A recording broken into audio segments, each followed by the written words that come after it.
So you want to become mentally tougher? Then this video is for you.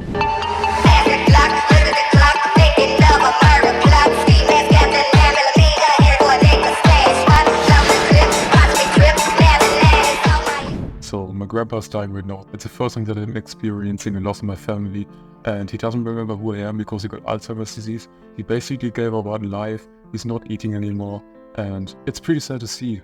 But instead of crying, I keep working and put the sad energy into my work, and I would say I'm pretty mentally tough because I don't get bothered so quickly by a lot of things. Like, one of the worst things could happen to me, like a family member dying, but it doesn't affect me as much as it should, as it affects other people.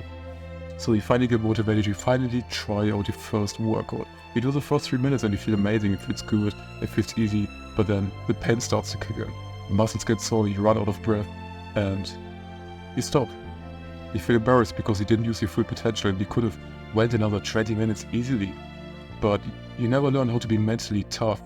And if you don't learn how to be mentally tough, you will never use your potential, life will be miserable for you, and other people are gonna outcompete you, and you're gonna stay a pussy. But by following these steps in this video, I will teach you how you can become more mentally tough. You would finally be able to resist pain and get through the hard time and never train like a bitch again. So when we have sport at school like PE, everyone is being a pussy. I'm literally the only one motivated. Today I had to do like a warm-up and everyone else had to listen to me. I was the only one who was motivated. I did like push-ups, mountain climbers, all of the good stuff for like a minute and a half. Easy, no problem. All the other men or the other boys were just standing there, talking to each other, going on the phone, disrespecting me for actually trying and making fun of my form or whatever.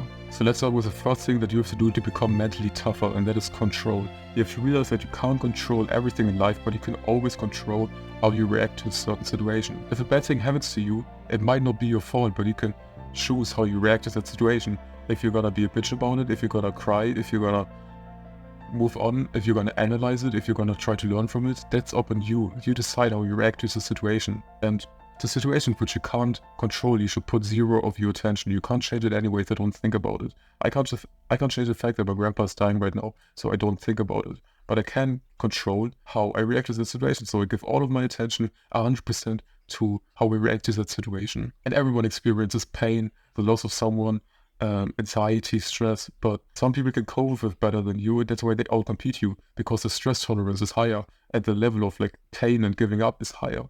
And you can regain your control over your emotions by being aware of them. And if you do that through journaling, through asking yourself certain questions like, what can I do better next time? Is it within or without my control? What was I thinking? Why did I feel that way? It's not about what happens to you, but more what happens within you. So if you can learn how to control your emotions and find out why you think a way, why you behave a way, you can then analyze it and then break it down into patterns and maybe do it better next time, try to avoid it, or if it's a good thing, double down on that.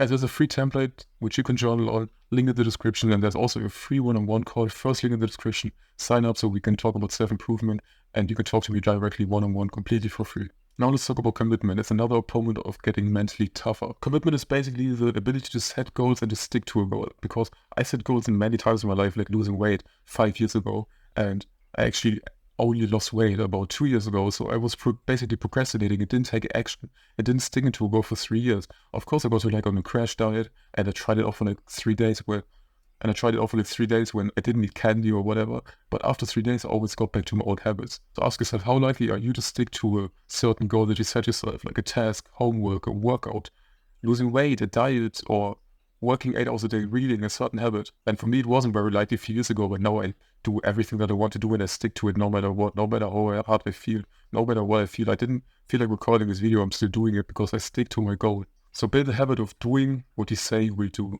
And that will also give you respect in the real world, because when you tell someone else, I'm going to do this, and then you back down, they will lose respect. But when you tell someone else, okay, I'm going to do this, this, this, and this, and this, and you do it the exact way that you told them to, or maybe even better, they will respect you, and they know that they can trust you, which is amazing. Next is the right mindset towards challenges, because I used to see challenges like a pussy. I was like, oh, it's uncomfortable, it's hard, it's painful, I don't want to do the workout, it's gonna stress me out, No, I have a completely different mindset now. I see challenges as opportunities to grow. Like I told you today, I had to present a warm-up in front of the whole class, and I didn't want to do it. My heart was beating fast, especially because I wasn't prepared. So now I see challenges as opportunities to grow. Like I told you, I had to have a presentation today in front of the whole class, in front of 30 people, I had to perform.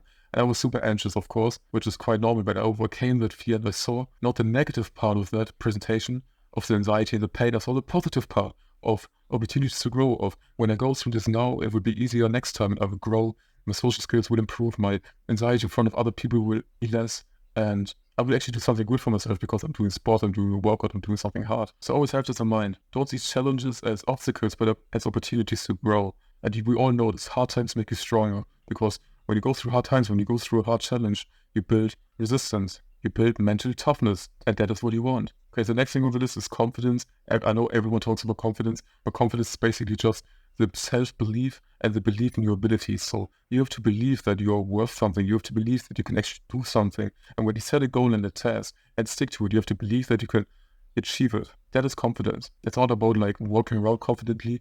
That's a different part. This part is about being confident in yourself, believing in yourself, believing that you can do it, no matter the circumstances. You will come out at the good end. You will come out on top. You will come out as a winner. That is a big power of believing in yourself and confidence. Okay, so here's my formula, which will literally give you any goal in your life. It is hard work plus consistency plus patience equals your goals. Now let's break this down. Hard work. When you're actually working hard, you're putting in like 8, 10, 12 hours a day on something which you love, like your gym journey. Of course, you can't work out for 8 hours a day, but you get the point. Or you educate yourself for 8 to 12 hours a day, or you're working your business really long. That is amazing. But if you just do it once, it's not going to work. So you have to be consistent as well, which is the second opponent. Consistency. Doing it like every day, no matter what, no matter how you feel, sticking to it. Discipline, not motivation, because motivation will only last for a few weeks maybe.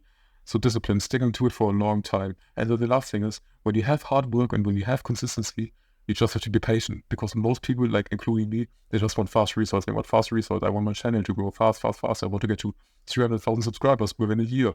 That is unreasonable. I'm working hard. I'm consistent. Now I just have to learn how to be patient.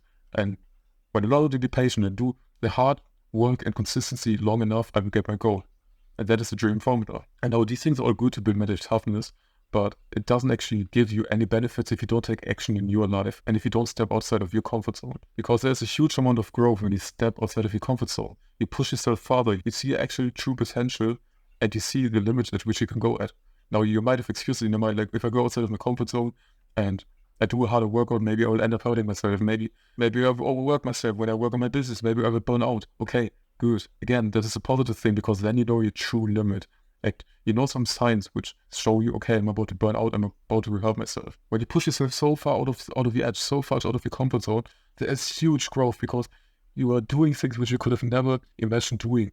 And the best part is, most people always stay in the comfort zone. They never step outside, and you can literally outwork them easily, like super easily. I've been stepping outside of my comfort zone for years. I have a generalized anxiety disorder, so I experience anxiety every single second of the day. So I could just stay inside, play video games like I used to, jog off like I used to, but I'm stepping outside of my comfort zone. And if it's even as small as talking to a random stranger on the bus, I'm stepping outside of my comfort zone, and I'm learning and I'm growing, and I become less anxious and my social skills improve. Or going to the gym and hitting a harder workout than usual, I'm stepping outside of my comfort zone. Now I will build more muscle. And when I push myself farther and farther and farther, then I will do such a strong and long and hard workout in the gym that I will break down and I have muscle soreness the next day. Okay, I've reached my full potential, I've reached my limit. Because you can go farther than you think you actually can. Because it's all about your mind. So by following these steps, you will become mentally tougher and you become resilient to obstacles. And people around you are going to notice your positive changes, and they will wonder how you improved in such a short amount of time. So if this video was beneficial to you, make sure to like, subscribe, comment, and don't forget to check out the free one-on-one call, first link in the description.